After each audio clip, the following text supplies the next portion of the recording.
ready for it. All right, no mai hurry mai.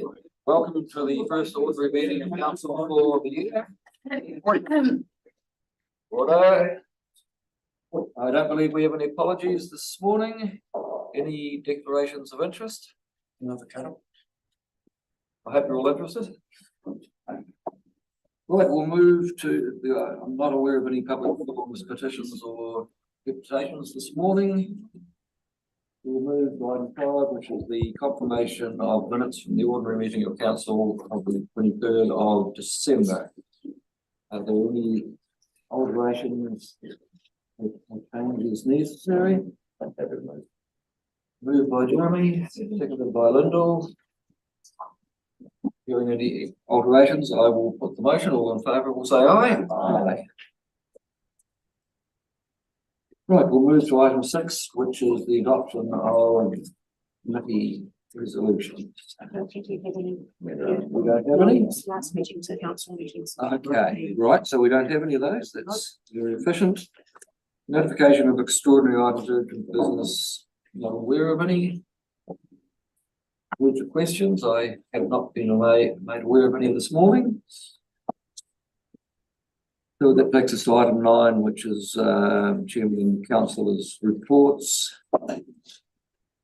I'll give a brief verbal update on the last couple of days of Lyndall indicating that as well.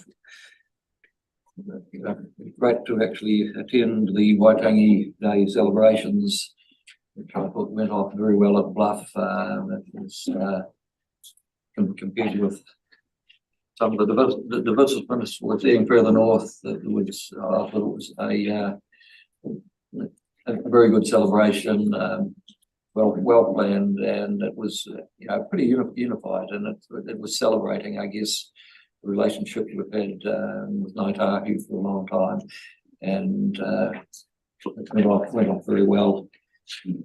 Also attended the Targa Southland Turupataio meeting yesterday, co-chaired with Dean Bonner again. It was a very good meeting. We probably for the first time I can remember, we actually hosted a minister of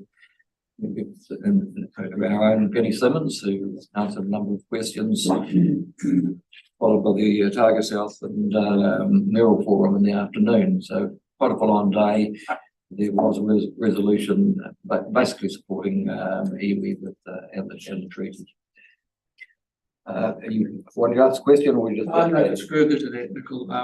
It was good to have political people there, but also it was of note that Ngāi Tahu Kaipakari, Justin Tipa, was there also, and who spoke to us. I think we were very fortunate to have heard from him. Thank you for that, Robert. I've got Lyndall and Morris. Thank you, Chairman. Just to alert you to the fact that I attended the opening of Te Pātaka Tauka, the Southern Regional Collections Facility, on Monday, and had a tour around the facility itself. And was very pleased to see that it's well underway and nearly full already. Thanks, Lyndall. Morris. Thank you, Mr. Chairman. Well, I have shared a report about a World Wetlands Day film screening that I'll talk to in a minute, but I would also just endorse what you said about the Waitangi celebrations.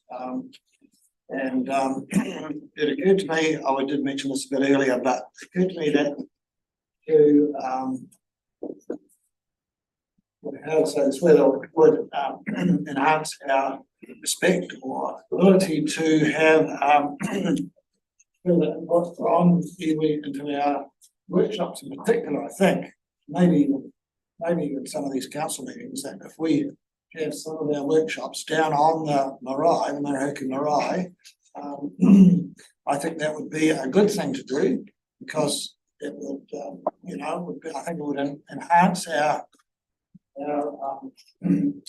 sense of partnership and sharing and being involved with the kind of that might help our progress along the lines that the treaty really promotes, and that we as Pākehā have failed at so far, right from 1840.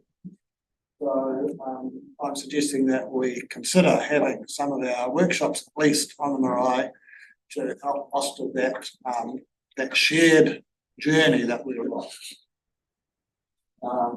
Anybody want to comment on that? We did want to talk about the wetlands thing as well. I think we often struggle for room space, and having been at Roy Hope and Marae, it is a very good venue with which, and I'm sure from time to time we couldn't use that. So, but I'm sure when we'll take that on board. But you've got a wetland. Oh, yes, right. So the wetland one, yes, that was a very interesting film actually, and Councillor Gibson and I were there. I thought it was a great film, but Alice is right. It was perhaps.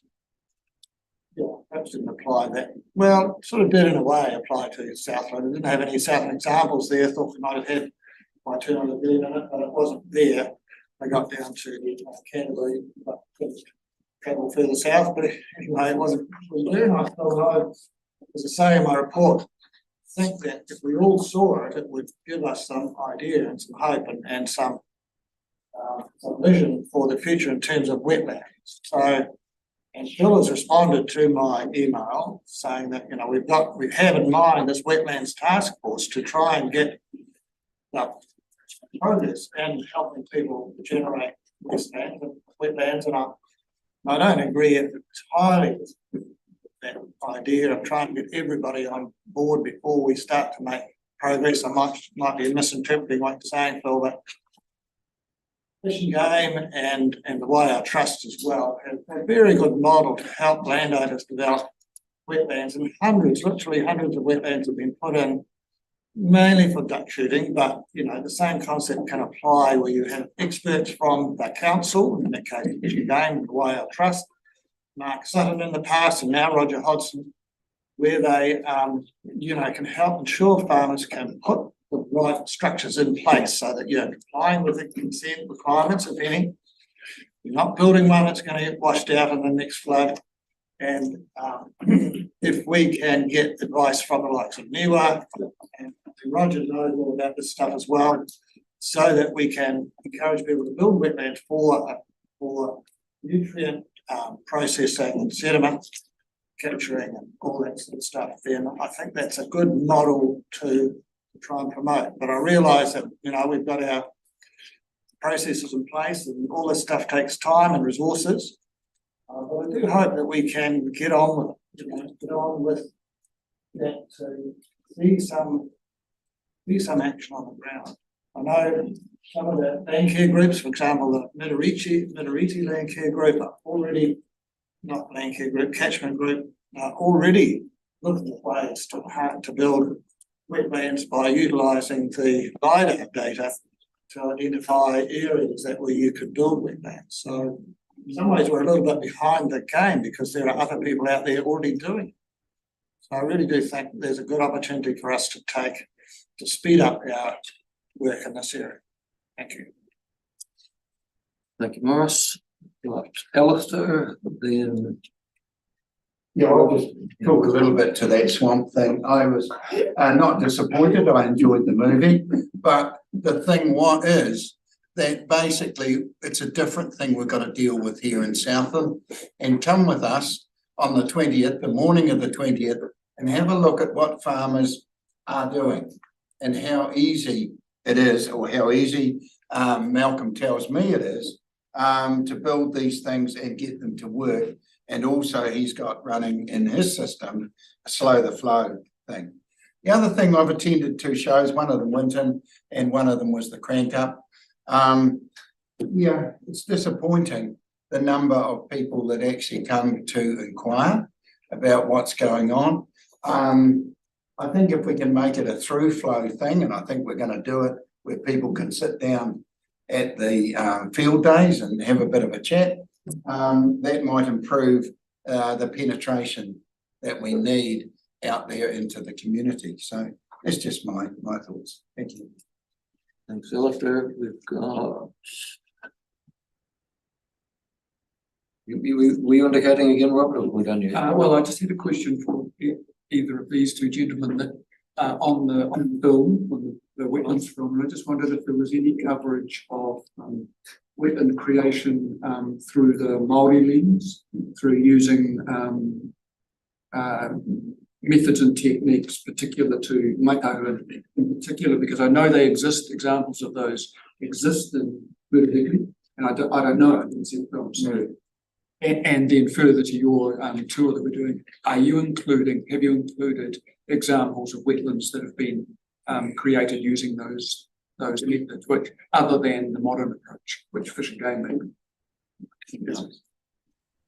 I'm not aware of anything, but there was a lot of Maori people expressing, telling us about their Maoranga, that they knew about these areas and how that was important. A lot of it was about how people can benefit from wetlands, not just for the, for stripping out nutrients, but because they are wetlands. Because when you see water coming out of one that's flowed through a dairy farm, and it's a big area, and you can see the water coming out of that, you know that's flora, you know that it's good water. So I think, seeing the film, if we could get hold of it, the Environment South staff organise this thing and have it on some time. And if people are available to come and look at it, the rest of the staff who weren't there as well might be interested. It's really nice, really beautiful film. Right, I've got Paul and Peter. Thank you, Chair. I was invited to attend a meeting with some of the business owners and operators in Te Anau to meet with Matt Ducey, Minister of Tourism and Mental Health, and Joseph Mooney. There was quite a bit of discussion regarding a few issues within the community, but then it was raised with local thoughts of the Moving Opportunities project, and we from here. So there was a fair bit of discussion around that.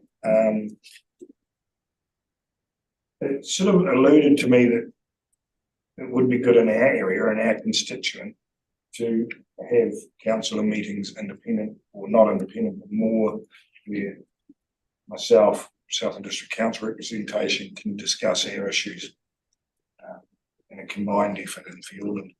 But it was a good meeting, and it was a feel out meeting by Matt for the region. So yeah, I just thought I'd mention it. Thanks, Paul. Peter. Thanks, Mr. Chairman. I just want to pick up on Alice's comments just before about the shows. I've been to them too, and it's very difficult around engagement. We know with people, there's a huge competition on for everybody's attention now. But what I would say is that when people passed, I made some observations that people look up and they see the tent and see who we are. They may not necessarily all come in, and this is the same for everybody's tent too, but they see that we're there, and that's the most important thing. So when we come around to be having discussions around the long-term plan, for example, they know that we've made an effort, and it's very hard to get tangible results from this sort of engagement, as we know. So I think it's a very worthwhile thing. Thanks, Peter. And just on, it's probably too late for this year, but maybe we could have a film running at the next field days showing what's happening in Southland. I'm very impressed. Just if you've got a number of wetlands that have been put in by various groups. We've got Rakatu, the one at the lagoon. But there's actually, as Morris was saying, a lot of us probably started off thinking we were putting in duck ponds, but they actually they are quite valuable wetlands, and it's just about taking people on a journey. I think we can make a lot of progress. The other thing that I didn't mention before was the attended the regeneration meeting the other night before Waitangi Day, and just talking to people. We think we're leading climate change adaptation and innovation, but when you start to hear what's actually going on in industry, and that's good, they're way ahead of us. I mean, the shipping industries are looking very hard at hydrogen derivatives, probably more in the stable forms of ethanol and methanol. That could be, and they're looking at Southland because if we get a green hydrogen plant and we've got wood waste, we're well positioned. The people that are actually putting in the hydrogen stocks at the moment, the group from Taranaki, obviously working closely now with the Richardson group. Things are moving at pace, and it's encouraging to see that industry are probably almost ahead. We're thinking we're leading it, but actually some of them are in front of us, which is actually good. At the end of the day, that's what we want. Some of them, Nicole, I think 5 of them are in court at the moment, facing up to charges of damaging employment. So it's good news in bed. Can I just back you up there, Nicole, that it's very easy to get that film basically from all of the things that Jane Brown put in for the awards evening, environmental awards evening. It's already made there. And Philip McCarthy has actually done the commentary, so it's all sitting there. We can run it at the shows. Easy. Yeah, good. Jeremy. Yeah, I was just thinking, I did attend the Gore AMP show on, was that a day, albeit what a wonderful weather day it was. Yeah. But I was reflecting on, I had two interesting conversations there, and one was actually a farmer that was a wee bit disgruntled about his rates, and he indicated that it used to be a fleece of his one of his ewes paid for the rates from their catchment days, but now it takes 4 bales of wool. I did indicate that it was probably more market. Yes, the market rates have gone up, but the market may have a bit of an influence on the value of the wool. But I did. I had a real interesting conversation. It was an Australian who'd come to New Zealand and lived in Queenstown, but he lived in Gore for 7 years for the hunting and fishing. And elderly gentleman, he was actually heading back to Australia. So I love talking to fishermen, Morris, as you know, that in regards, because they're living on the river, so almost seeing what the river's doing. And he said he couldn't speak high enough about the clarity in the rivers we have in South, and he was also quite adamant about stock exclusion, not having stock exclusion around the rivers too, which was quite, mainly I think it was an access problem. Fishermen don't like that for the fly fishing and whatever may be. So it's just some really good points that I often think some of these people, I know there's issues with their rivers, but we have it's a valuable asset to us. And so it was just a great conversation, and he just said he couldn't, whatever you're doing, just keep up the work. He was happy. But that's all I just wanted to say. No further reports, questions? One more senior gentleman came up to me and he was telling me that our rivers are getting cleaner because he can now catch several fish in a day, twice as big as what he used to 10 years ago. And he's been on the rivers for 6 days and a year, and he's been there for 25 years, and the fish are just becoming more plentiful. Sounds like a story to make. Sorry. Yeah. No, I've got the guy's Story. number because I knew you would challenge it. So I'll get you to give him a call. Yeah, right. We'll close that off, but often it is encouraging when you get a view from other people, and we're dealing with numbers that are quite depressing at times. But you get those reports. We're not there yet, but actually we are on that journey. So I think that's a positive note. So on that, we will move to item 10, and input 1 is the Chief Executive's report. Wilma, would you like to comment on the report? Thank you, Mr. Chair. So the Chief Executive's report focuses quite a lot on the summer work that happens with council. So there's a great deal of science and field work underway and in the region across the summer period. We've certainly had matters that needed our urgent attention as a council, most especially the intervention at Waituna Lagoon, where the presence of cyanobacterial algal bloom meant that it was essential that the lagoon was opened in order to use the sea to actually flush that lagoon out. But there are other matters that have been going on in the region as well. There is certainly a lot of biomonitoring going on in our region at present, and in addition to the cyanobacteria bloom, we've also got an increase in the Daphnia, which we've discussed before in Te Anau, and that there's been some information to the public about that zooplankton. It's not a human health risk, but it's certainly elevated, and we have some interest in those exceedances and what is causing that. So there's a bit of information about that in there. There's a lot of discussion also about the matters in the marine area.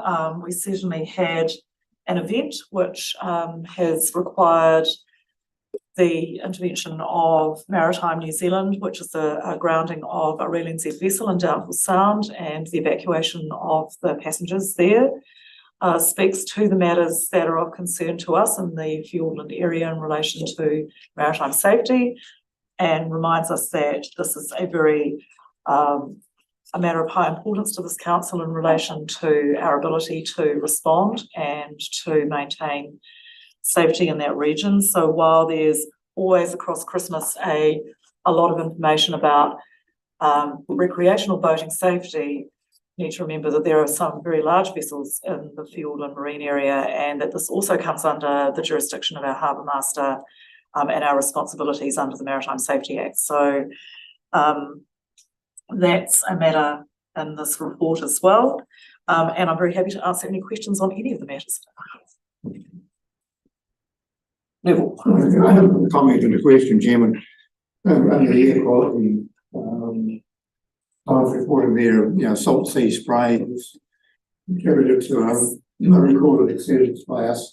That is historically what's been going on. When we get windy, that's what happens when we get southwesterly, then salt sea air blows in and it sets off all the detectors. Makes it look bad. I'd like to know a bit more about roving radar. In the rivers, I see there's a mention there of a roving radar that's being moved around. Could somebody tell me a little bit more about that? I think I probably can. I'm looking for who's in the room actually to be able to talk about that today. So Chief Scientist will be here in a couple of minutes. She is here, and she's looking at me across the room as well.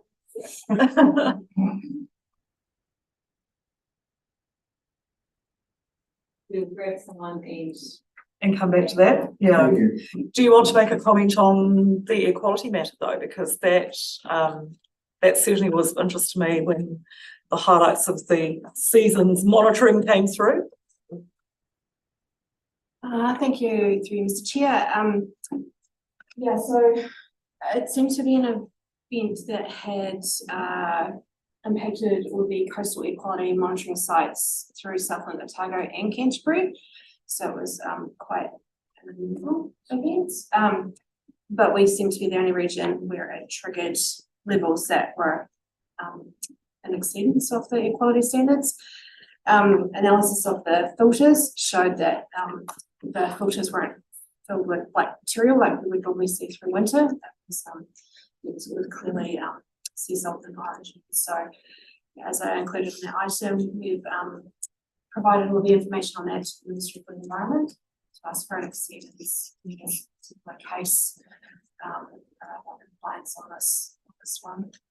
It is a bit unusual though, so there is a bit of working through what's actually happened with history. Not unprecedented. No, but it is unusual. I was asking her questions. So I'm going to go to Mark.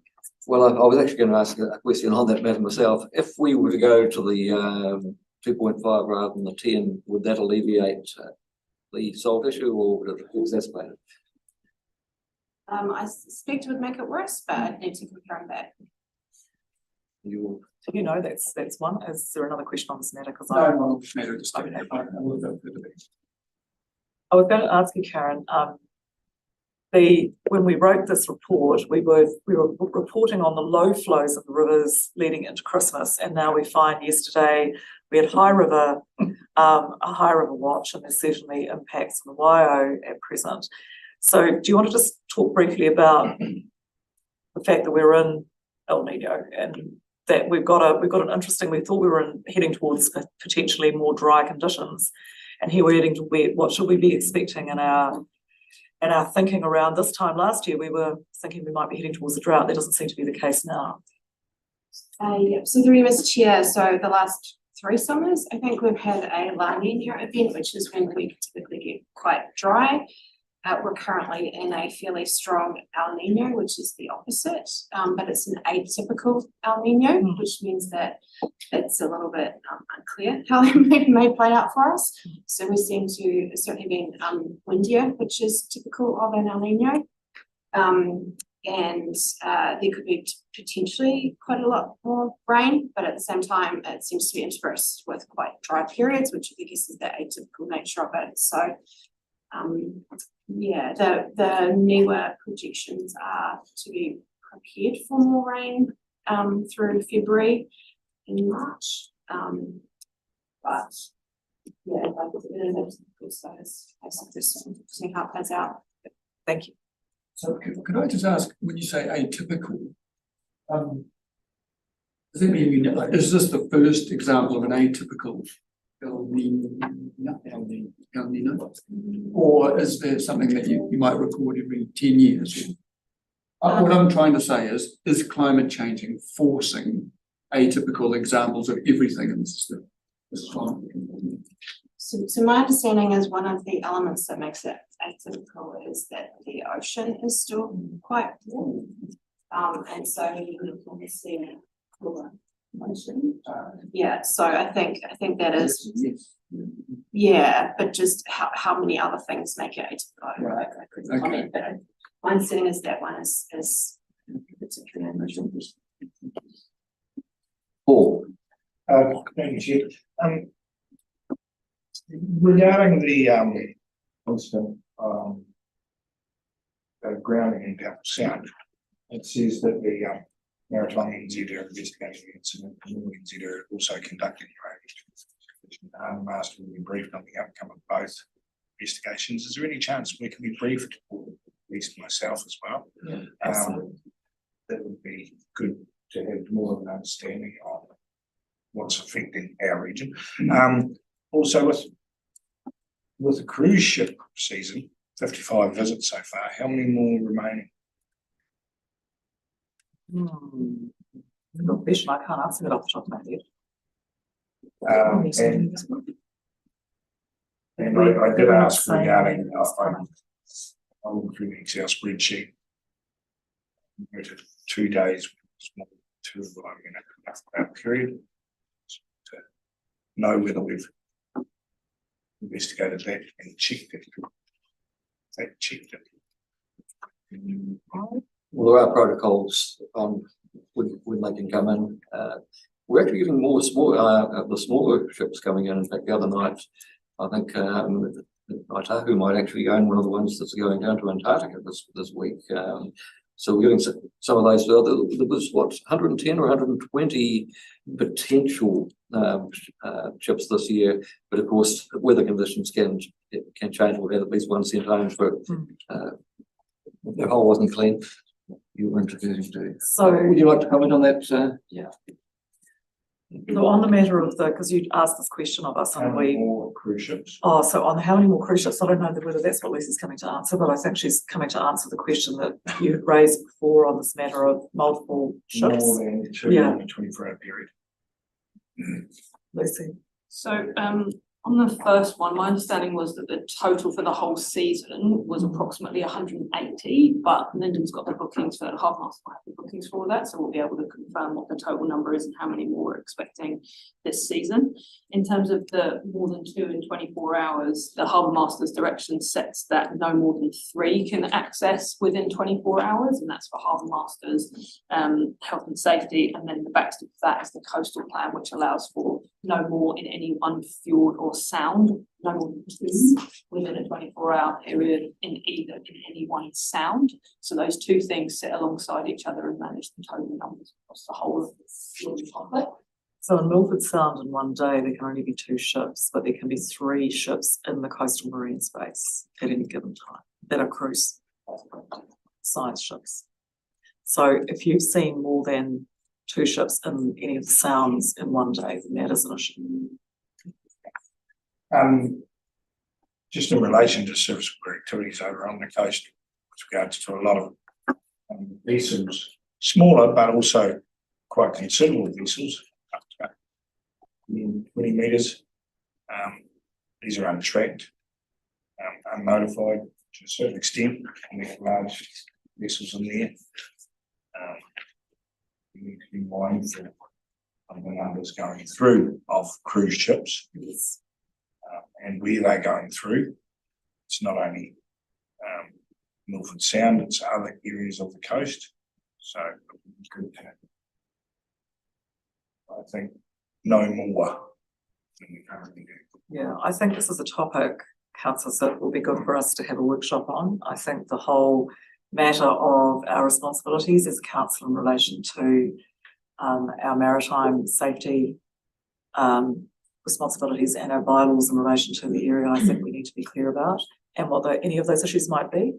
I think Fiordham is a very, very large area. I like to think that Southland actually has the largest marine area to manage.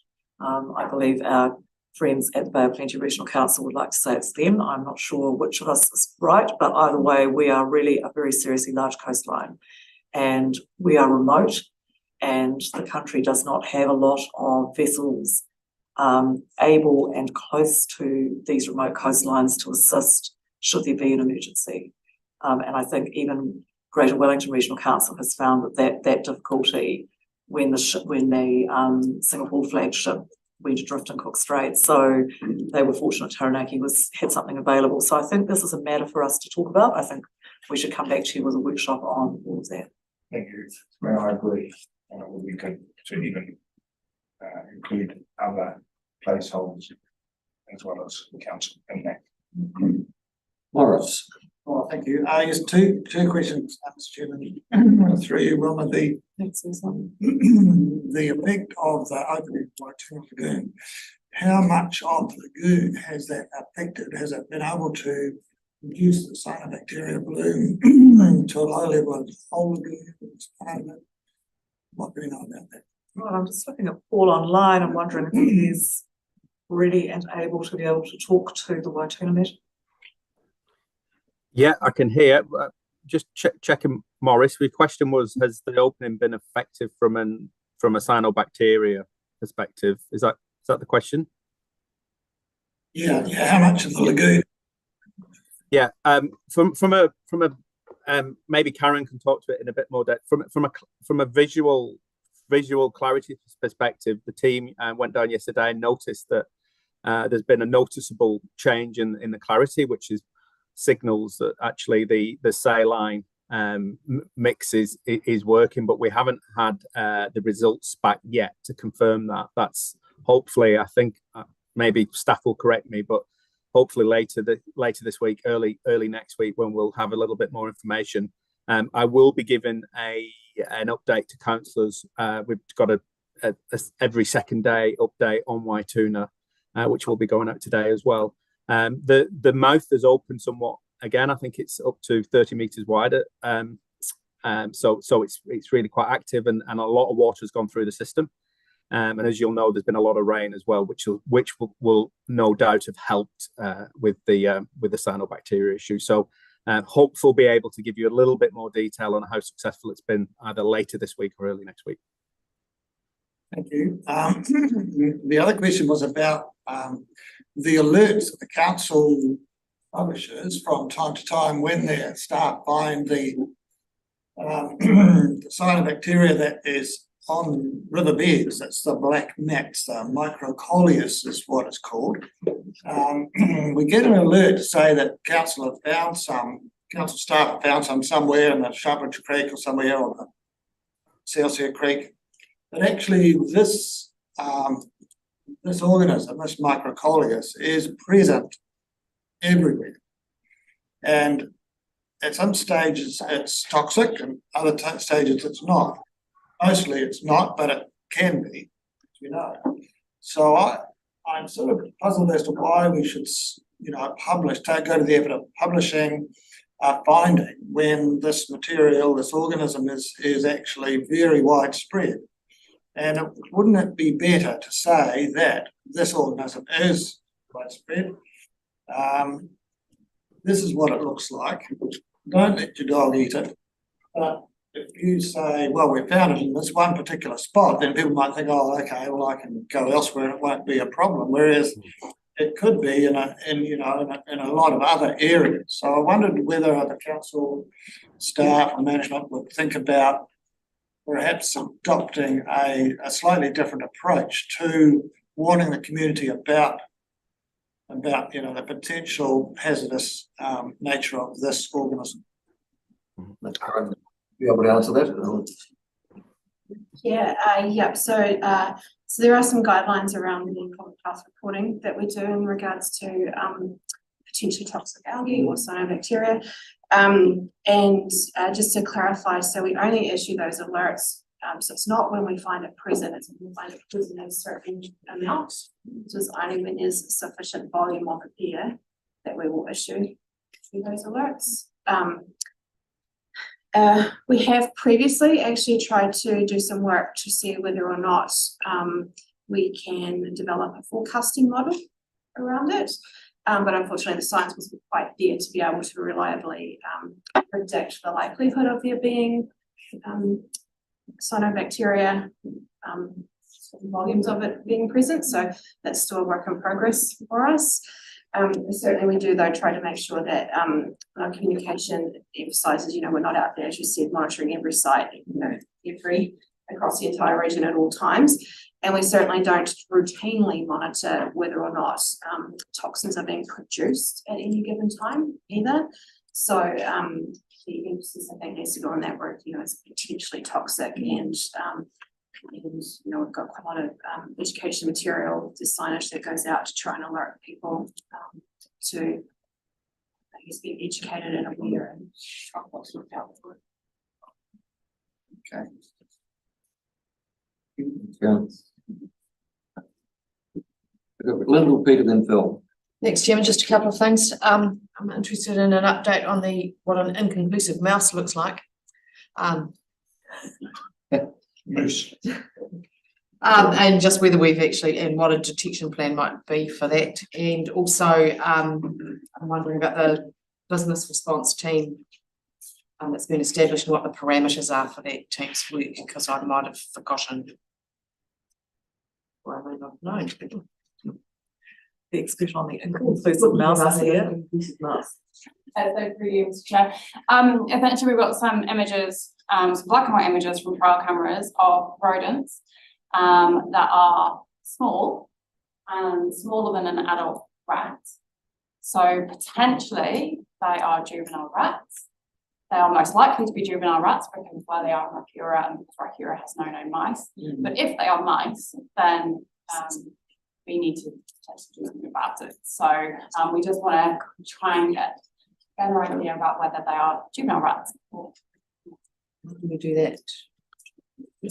We're looking into various methods, but we might have to track and get some animals in hand to be able to see what they are. Just trying to work out the cost benefit doing that.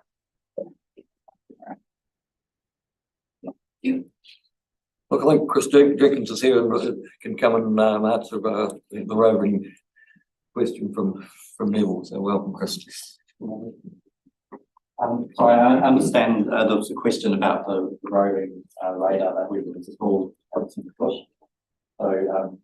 the channel at that site, as some of you might be aware, is very, very wide and it shifts around quite a lot.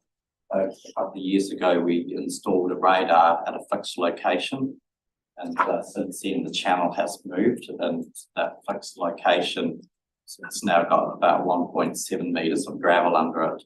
So you don't see any response in the water level until it gets to a very high level.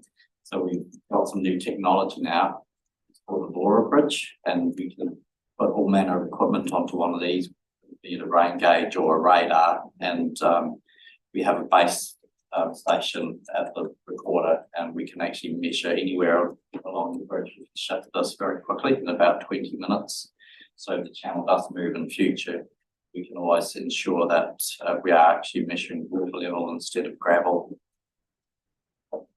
Thank you, Jim. Thank you for that. Peter. Yeah, thanks, Mr. Chairman. I just want to take it back to the previous discussion that Paul brought up around the incident voting incident. And I'll just read here, the harbour master will be briefed on the outcome of the investigations.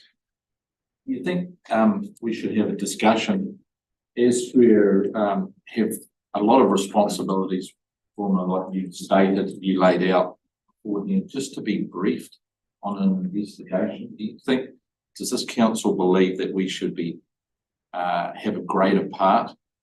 Because an investigation at the end of the day is a learning experience for everybody involved. So I'm just putting that question out there, just certainly to be brief.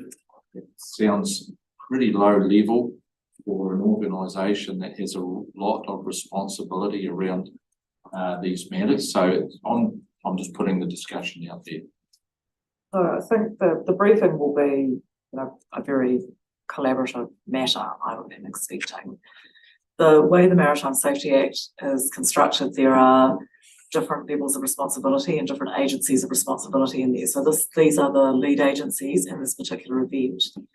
So I would expect that briefing covers their response and their actions under the Act. And then I think we need to understand how that fits with our responsibilities under the Act. So the Harbour Master in his role has very specific responsibilities under that legislation as well. So I think we need, so I was saying to Councillor Evans, I think we need a really good conversation about what our responsibilities are and how our bylaws fit inside all of that, as well as the matters of escalation and the points, so that you're very clear about the points where the Harbour Master has responsibilities and the points where a Maritime New Zealand does, and if it actually then escalates also to the Transport Accident Investigation Commission in some way, or Maritime New Zealand's any other aspect of that. So those all need to be very clearly understood by you, I think, and by us. So there is definitely in this case, because of the nature, it's a Maritime New Zealand investigation, and they need to tell us what those learnings are so that they fit in with our responsibilities under the legislation, and you need a briefing on that, and so that's what will happen. And certainly the briefing may well include recommendations for the future, but obviously we want to have access to. Phil. Yeah, and I think, Chair, a couple of questions for me, Wilma. One was the Lower Waihao River Bioenergetic Model Project.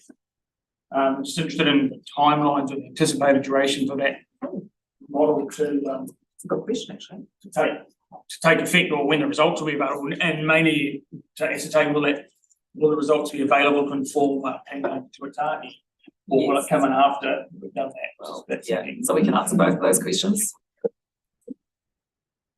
So through you, Mr. Chair, there's actually two parts to that work. So there's a part with NIWA where they have to go out and do a hydrological model of the river system, and then there's a part with Cawthron who have to go out and do the ecological habitat requirements. And they need the first part to do the second part, and obviously there's requirements to get certain flow levels and stuff. So we're a little bit at the mercy of the weather as well. So providing everything falls into place, the plan is to try and get the first part, the part with NIWA done by mid this year, and then hopefully towards the end of this year we'll have the part with leaders.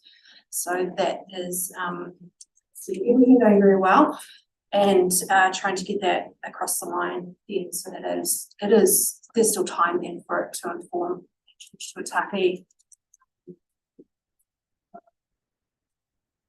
Catchment, yeah. Thank you. Second question was just on the that the staff continue to work on the science or plan change to it. I'm just curious, are we intending to invest also in updating our economic analysis that sort of runs in parallel with that? I know it's not a science question, it's an economics question, but I think that, Karen, you might be placed to answer that question as part of the broad ambit of what we're working on, including social science. Yes, so we have done a bit of a stock take in terms of where we're at in the economics space. And so obviously there's quite a lot of work went into developing a model. And then there's quite a lot of work done developing case studies and building other information through both the Southern Economic Project, but also there's been quite a lot of work done since then.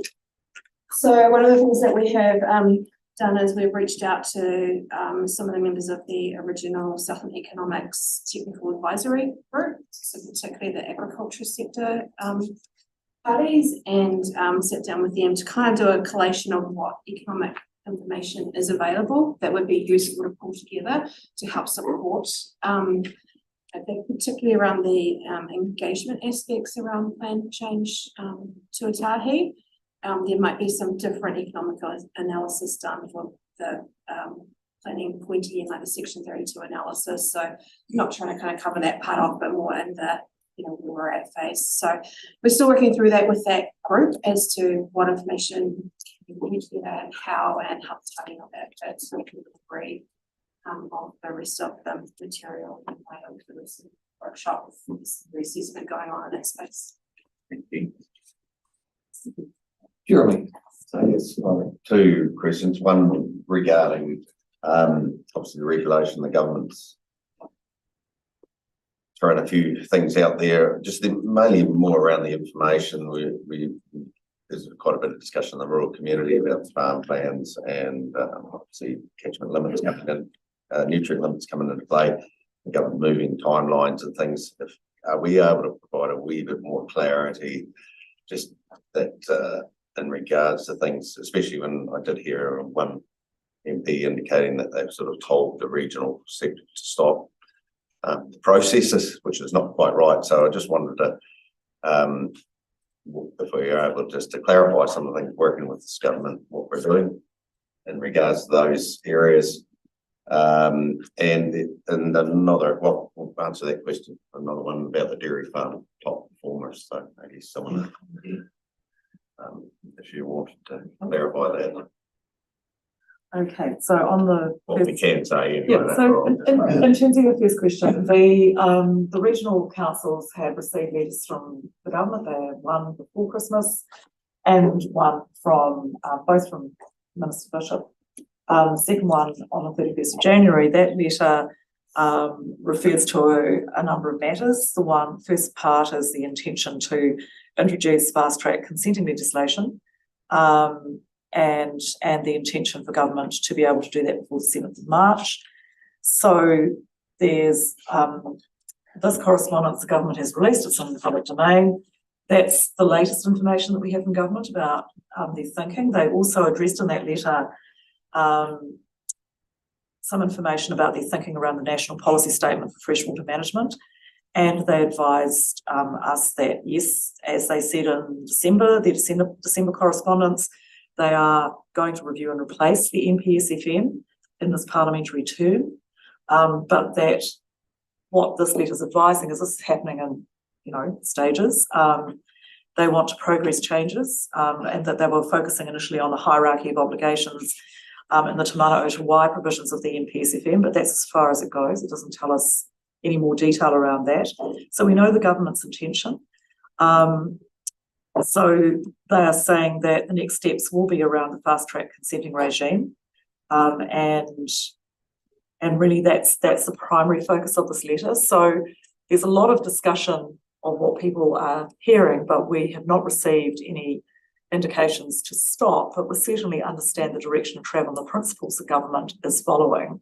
And so are able to be thinking about our work in that context. And I think that would be fair to say that that's reasonably clear. And the regional sector is certainly working with government to look at what that feels like changes may look like in a practical way, but we are waiting to hear from government in more detail about the nature of the legislation for fast track and what the specifics might be around any policy changes to the national policy framework and to the RMA specifically. So the latest letter is the 31st of January, and that's what we have with certainty. Yeah, thanks for that. Just in regards to the dairy farm top performers, the eligible people within that, it doesn't seem to be, is it not increasing? That's a question. I think it's, I thought it might be to be more and more farmers. So through you, Mr. Chair, this year with the last 2 years, we've taken a more intensive monitoring of water permits. So I think again, including the very top performers, you need full compliance on all of your consents of the Health and Council. And what we've noted with the additional staff and more resourcing, we're able to monitor those consents more intensely, and there are a lot more non-compliant water permits. So when we had estimated we'd have about 100 extra this season, they actually weren't eligible because they've been over-restricted with the permits. Not follow And I'll just add, and that's over and above the +5, which we allow for, as you know, means. Is this because of is it more technology that they're getting, like the telemetric systems that you can actually monitor it a lot more closely? Or are people actually providing the data better? Like, So some of it is telemetric or electronic data, but the bulk of the ones that we're looking through the dairy farms are what we call at low rate. So they're done manually by the data that's submitted in paper form directly from the farms. and that'll be mainly around, is it just for the bore on the farm, not irrigation? It won't be an irrigation, so it's actually the small tanks. But John, then Robert. It's relevant to La Nina last 2 summers, like water takes for soft water. Some of it was, and so we increased the expenditure threshold from ±5%, which would allow on the years. We increased that, and then somewhat over restricted above that. Some of the consent holders we went back to because they were significantly higher than it should have been. Some of it were leaks that come back, leaks from genuine malfunctions on farm. Some of it where it was full stock. And what we were working, to reduce our spread and do those things, they weren't created non-compliance was sort of the case with this. Sorry, another technical question. Is it on daily or is it annual? That was all dependent. So if someone's over on a daily, but I'm just trying to, it seems very strict. I'm just. So it's dependent on their consent conditions as well. And so we could take an average of the year and whatever their consent condition is, and then we look at those 2 numbers. Thank you. Robert. Chairman, just to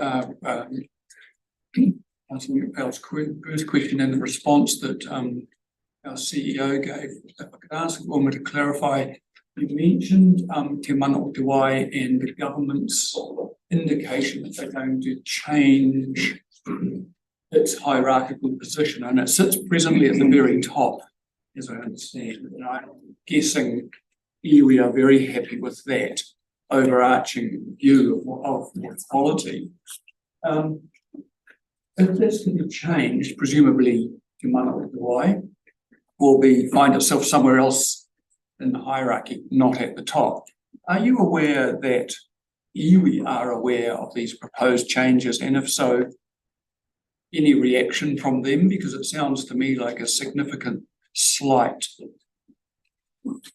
So the government's announcement and the letter that has been sent to regional councils is a matter of public record, and all that it says is that government intends to progress changes to how the hierarchy of obligations contained in Te Manawatū provisions and the NPSFM apply to consent applications and consent decisions, and that the intention is for changes to be made through separate RMA amendment bill this year. That's all the information that anyone has. Certainly there's been so we were at the Ruby Tire meeting yesterday and at the Southland Otago Mill Forum meeting yesterday. Iwi were present at those meetings and the minister was there. This same, information was provided. So I make the assumption that Iwi are aware of this, but I don't have any information from them of their views. So, but we don't know anything more than that. The government's commentary has been around balance. So until we see what that might look like in an RMA amendment, it will be hard to comment at this point. Thank you. Neville. Yeah, just the Mayor of Southland District has declared a local emergency in the Wairau Tuatapui ward as a result of the erosion of the gravel bank in front of the houses down there. Oh. It's done just after 11 a.m. So you're aware. That means that emergency management group based here will take responsibility for the response. Thanks for that. Yeah, well, Eric. Yeah, it's some time since we've had an update on what's happening with the Stead Street pump or the airport pump or whatever we want to call it. How's that progressing? And there were some disputes outlying about who was going to pay for the correction of measurements previously. So yes, so certainly I can answer that. The Stead Street pump station is progressing at pace and to its project plan. And the work that was done to change the floor levels to ensure that the pumps were actually angled correctly and has been completed. If you're driving down Stead Street, you'll see the guys finishing the work around that pump area. And I am not certain I can give you the date that I'm actually expecting those pumps to come in, but it's quite soon. Okay. We're very hopeful that, there should be, that well, no, not hopeful, we are still progressing to plan. In relation to the matter relating to the costs associated with those pumps going in there, nothing's changed since, in relation to that, the contracts are clear, the costs associated with this piece of work are covered by the contract. And the budget for this project remains the same. Thank you. It's also a very good Facebook post that explains what I noticed this morning. Yeah, so actually our Facebook. Yeah, that's exactly what I was Yeah, going to as I say. say, we're keeping people up to date on where we're at with the Facebook stuff. Yeah. We were rather hopeful that we might have ministers down to actually see the work since they've invested in it, which we would be quite pleased to have them down to have a look at it. Lyndall. Thanks. If I can go back to my second question that got subverted earlier, about the business response team, just what the parameters of their work is. In regards to business continuity plan. On page 15. I'm just looking at that. So sorry, your question was in relation to what its parameters were. Is it Yeah, what what's the work going to be for that business response team exactly? Well, as an organisation, we need business continuity. We have experienced, COVID, of course, and the need to actually ensure that no matter what circumstance we're in, we can actually still continue to work within reason. And so we have been refreshing our business continuity plan. Our business response team's purpose is to ensure that we can actually respond well, that we have the infrastructure in place, that systems and process enable us to work from remote locations. And they'll be looking at what that might look like for us in a variety of scenarios, not only pandemics as we've been focused, but probably also, I would assume, in relation to responses to, potential for an AF8 or any other kind of disaster. And not least of which could just be that staff, that critical staff, are not available for some reason.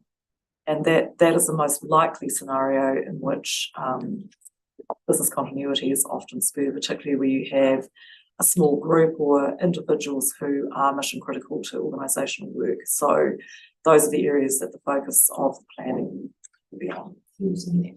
I can't tell you the answer to that question at the moment. And the general manager with responsibility for it is actually on leave today. So Thanks, that's fine.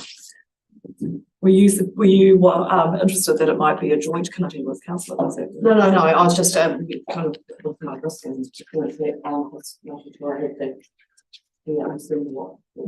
So it'll be in line with our usual incident management team practice, but part of this is for it not just to be an incident management, but preparation. Yeah. So the IMT was led by general manager.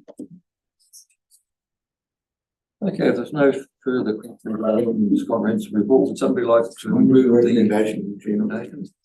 Moved by Neville, seconded by Paul.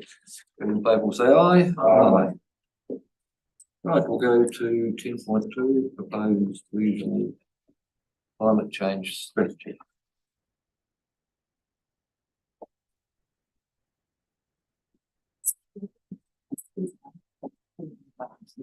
And I'll just ask one of the managers something. All good.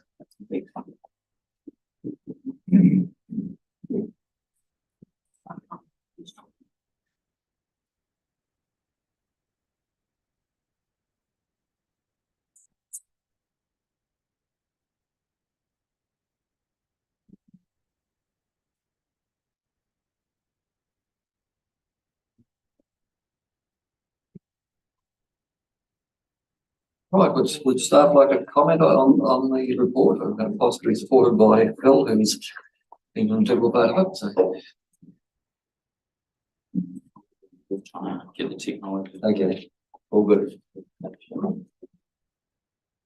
I think we're probably the last cab off the rank to actually endorse this policy. I think all the territorials have now done so. Score was the last last night. Right. Through you, Chair. Kia ora koutou. Thank you very much. I guess just a preamble is that this is a culmination of a whole lot of work that's being put in by at a governance level and a staff level, and that's across all local government agencies in Southland. So it's really great to get to this point, and a big thank you to all those who have been involved to date and contributed. Yes, in terms of the process, there's been regular updates provided through various channels to council, so you shouldn't see any surprises in terms of what comes through today. There are 3 recommendations as part of the item. The first one is to receive the report. Second is to endorse the proposed regional climate change strategy, and third is to endorse the process for seeking community feedback. In terms of a quick process piece, just to get back up to speed, the drafting has been happening over the last year, and that has resulted in a number of workshops being held. In terms of Environment Southland, that was held based on posting on operations on 30 November. So there's a quick update on in terms of what the outcomes of those workshops were at each agency, as there were minor wording changes to those principles and aspirations, but nothing that changed the intention of those meaningfully. So today is really the opportunity to explore and discuss and consider the document in full. You have all of the rest of the information coming through. In terms of the approval process, as was indicated, yes, it has been endorsed by the 3 other local government agencies in Southland. And so subject to the outcome of today, community consultation will occur as part of the consultation process. Following that, the Regional Climate Change Working Group will be looking to consider that. We will consider and respond to that feedback, and with the intention to finalise in mid-2024. Yeah, so it's Right, we have Morris and Peter. Well, thank you, Mr. Chairman, and yes, thanks for that explanation. Obviously I support the recommendation that we do adopt this working group, but I'd like to comment that Phil has been the co-chair of this group and along with Anki have really been driving it most enthusiastically and conscientiously, and making sure that everybody involved, all the other councils are, have had plenty of opportunity, and we've had plenty of opportunity to have input into it, a number of meetings. And I think that it's been a very good process, a really good example of how councils can work together. So I endorse this and thank those, Bill and Dean, and the staff involved who have got this to the stage that it's at now. Thanks, Morris. Peter. Yeah, I'll just like to back up those comments and just say that I think it's the start of us working better as 4 councils in a collaborative way throughout the region. And thanks very much, Phil, for getting us to this point. I guess the aim in my mind to thinking, always worried about duplication and such a huge issue like climate change, how it's going to start to dominate us around the region and our actions, that we get joint up responses around. I think it's really important because we don't have resources and money to waste on this big issue. So I think it's really promising, so well done. Lyndall, myself, then Phil. Thanks, Chairman. Yes, also endorse the thanks to the team and Phil and Jean in particular. I really like the wee document that we've got, actually. I'm interested particularly though, and I'm really pleased that the other councils have endorsed strategy, but I'm interested to hear what some of their questions might have been along the way to giving their endorsement, if there were any themes that you noticed along the way, or anything that we particularly might need to address. Would you like this one? I might best be positioned to respond to that, having watched the online council meetings of the 3 other councils, SDC followed by ICC and then Gore District Council. The concerns that have emerged have been, one is the title of the document is a strategy, and some would say, well, it's actually incomplete, it's not a strategy because it doesn't outline the specific actions that are to be taken. And I think perhaps to put that in context, it's important to note that we started work on this from a governance perspective on the 24th of February last year. So it's been running for less than a year. And early on, it was agreed we want to have something to take forward to the LTP public consultation process. But we couldn't, within the space of 10 months, 11 months, realistically produce a complete strategy. So the decision was taken to attack it in 2 bites. The principles and aspirations represent part 1 of the work. The complete strategy, if you like, will be complete once we can finish the next piece of work, which is the framework for action. And when you take this, what we're calling the strategy and the framework for action, and put the 2 together, that would probably represent what most people understand in a contemporary sense represents a strategy. There has been a lot of anxiety, I guess, triggered by the sharing of the data from the Great South emissions inventory updates that we've included as a snapshot of. And I think for some of the rural facing councils, there is a little bit of anxiety triggered when they see the large amount of emissions in Southland comes from agriculture. And I think it's important to keep in mind that we do have a national mitigation strategy, which asks us to attack or to mitigate biogenic methane at a rate different to carbon. And we're looking for far less reduction in biogenic methane in a step stage approach than we are with carbon generally. So I think it triggers for us an onus to start to pay more attention to that split gas approach in our regional reporting in the future, so that people can start to differentiate between biogenic methane issues and the other greenhouse gases that we're trying to mitigate.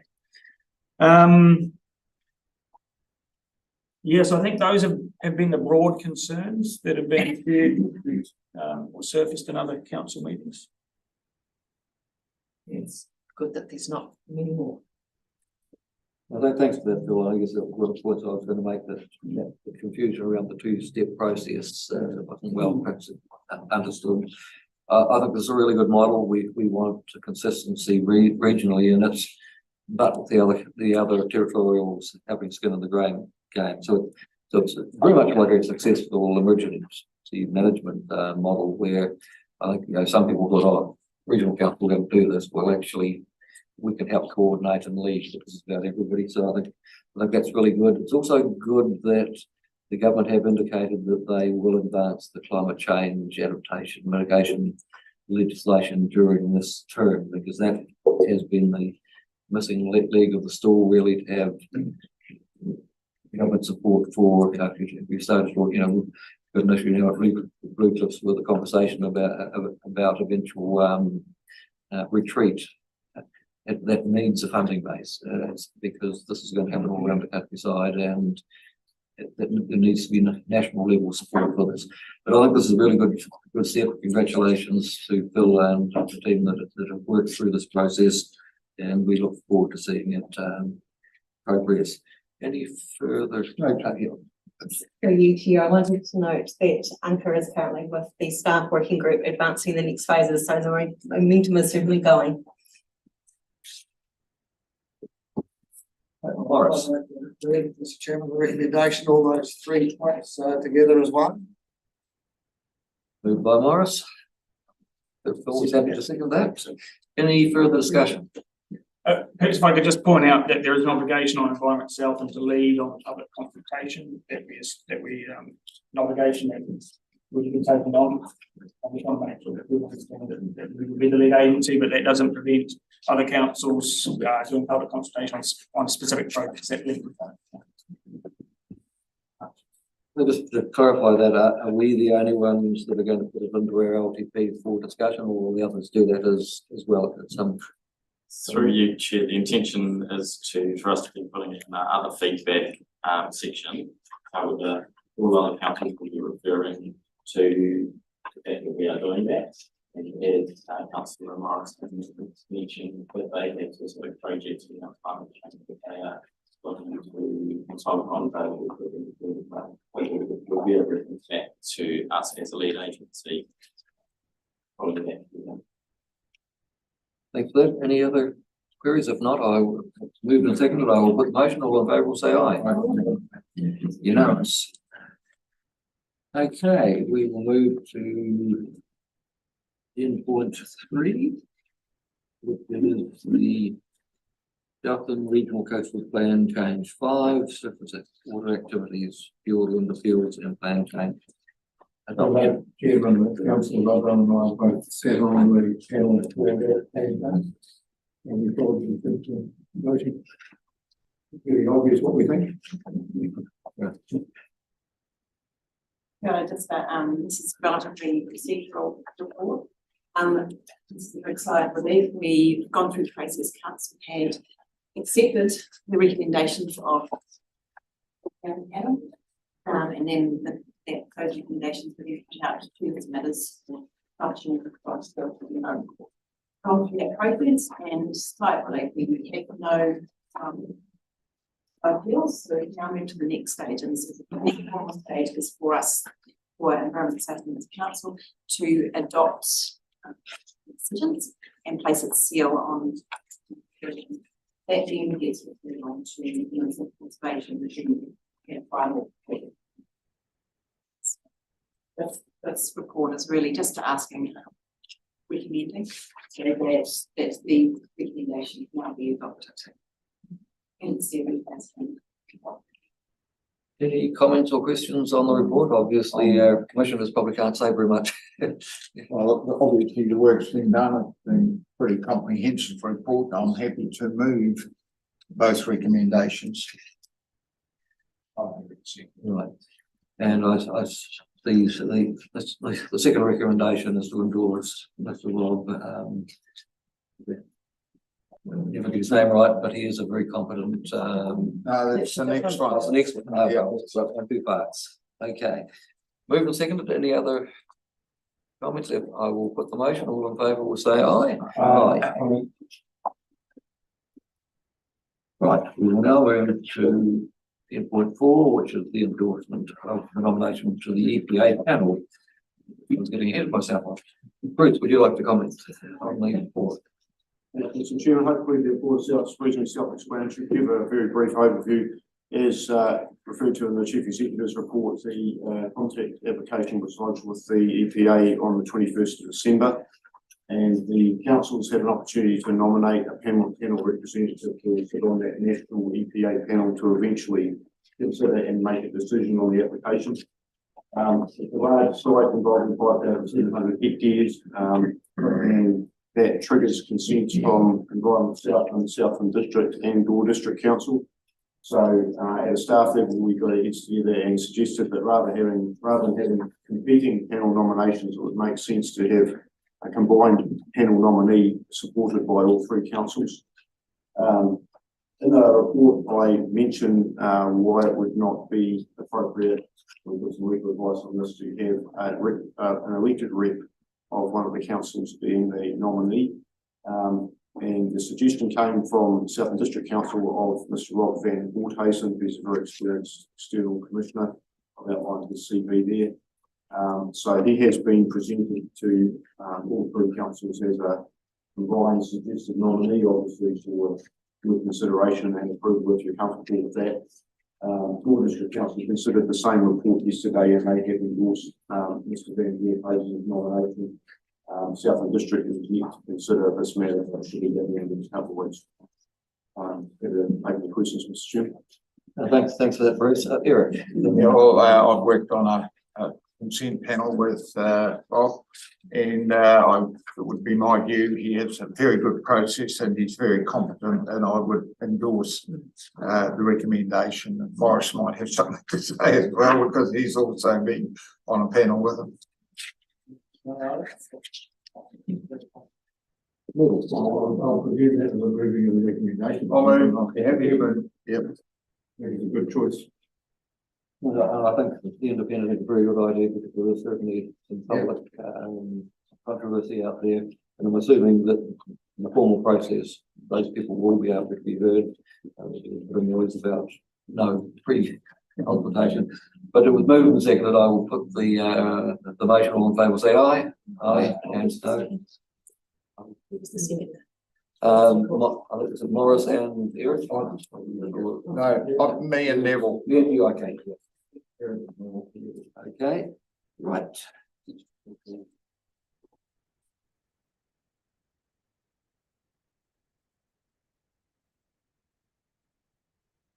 The 10.5 reporting of expenditure occurred above delegated authority. Reasonably straightforward.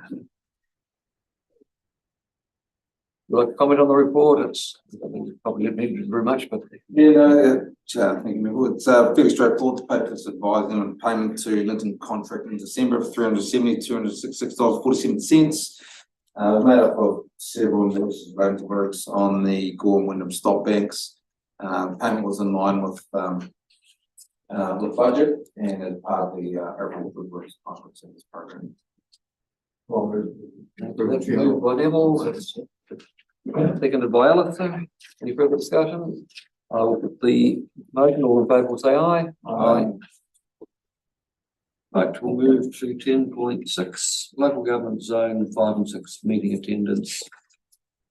This meeting to be held in Christchurch on Thursday the 21st and Friday the 22nd of March. We would normally send a couple of delegates, certainly available, and I think. I'd like to nominate Paul. Paul, yep. Jeremy and or Phil, if not interested.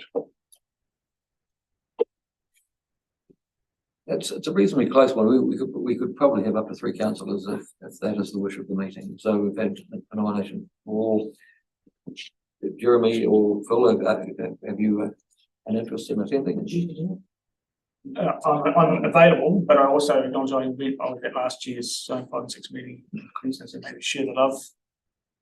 I will attend. I think they're going to probably say things one, so I'm happy to be involved. So.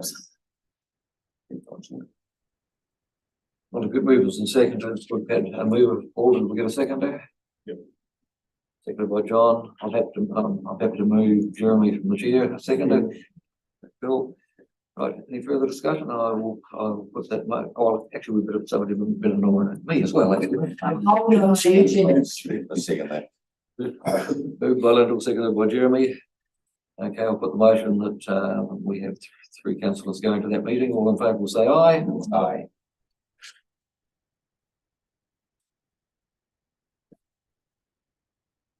Right, we'll move to 10.7, councillors meeting schedule, February 24.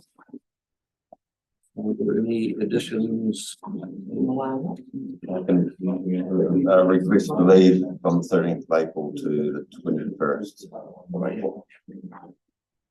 Just on the 1st of April for Jeremy. And the 29th of February to the 4th of March for me, please. 29th of February to 4th of March for Lyndall. Robert. Or the 3rd to the 11th of March. 3rd to the 11th of March. And I would like to say from the 5th. And it's abandoning that. 11 to 15 March. Seem to be staggering it, so that's quite good. We'll handle it, those that are left.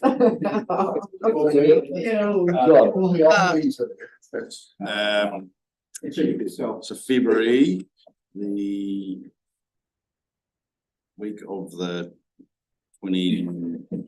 6th, and it's jury duty, so I don't know how long it's gonna go. Maybe about 5 days. It could be challenged. That would be handy. It could be a month, get a good one. Peter. I just want to say, next week on the 13th, both me and John will be attending that workshop online. And I'll just make a suggestion too. There's a conference coming up that I attended last term, which I found very beneficial. The Environmental Defence Society are holding the conference in Christchurch, concentration on climate change and biodiversity. So I think it's a very worthwhile thing to go to. There'll be government ministers, I assume, will be speaking at it.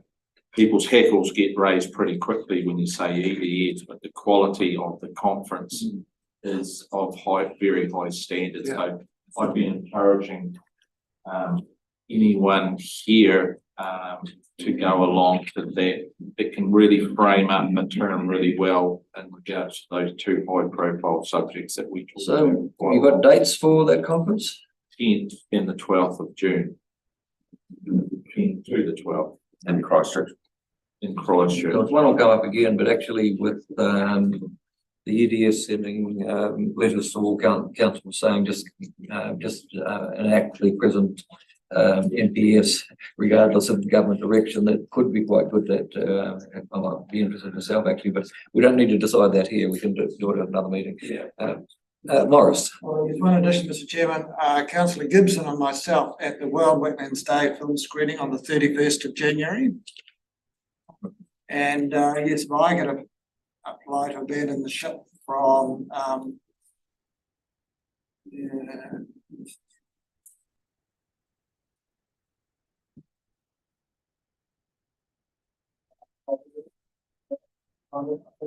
April 18th to the 28th. As far as I know, there's only a workshop on during that time, and I could end it by Zoom if necessary. 18 to 28, like. With all those absences, we'll have a special meeting and change everything when you're all away. No further advances on that, and no other additions or just a point on the Southern Field Days. I'll be there. I'll throw my name in there as well. But is there anybody else who can be involved? Can I ask I'm going to say it's 3 days, so it's good to spread the love, so to speak. hoping we've kind of put together some kind of a roster here. Yeah. Adrian done She's not currently around the emergency, it doesn't sound like there is a roster, so we'll make sure these are. Yeah. Yeah, that's all good. I just wanted to clarify that. Jeremy, you can do it. Hey, You can do the whole lot. I'll be there in 3 days. That's sort of. So I'm What else? I think I'm available 14, 15. I had indicated 15, but 14's full of it. So. And do we pick up entry? Because we've been going to the shows and just paying our own way. I have, but. You'll get that on Tuesday. No, we need to have that clear so that the ticket is available. I'll certainly be here for 2 days. I'll have to have a look to see. I'll have to look at something else on one of them, which could be Friday. Hey, no, I covered, so don't worry about us. You're covered. Not field day tickets. You're special. So John, why didn't you bring your lamb in today? Because you know, you get a lot of. It's right. No, I could bring it in.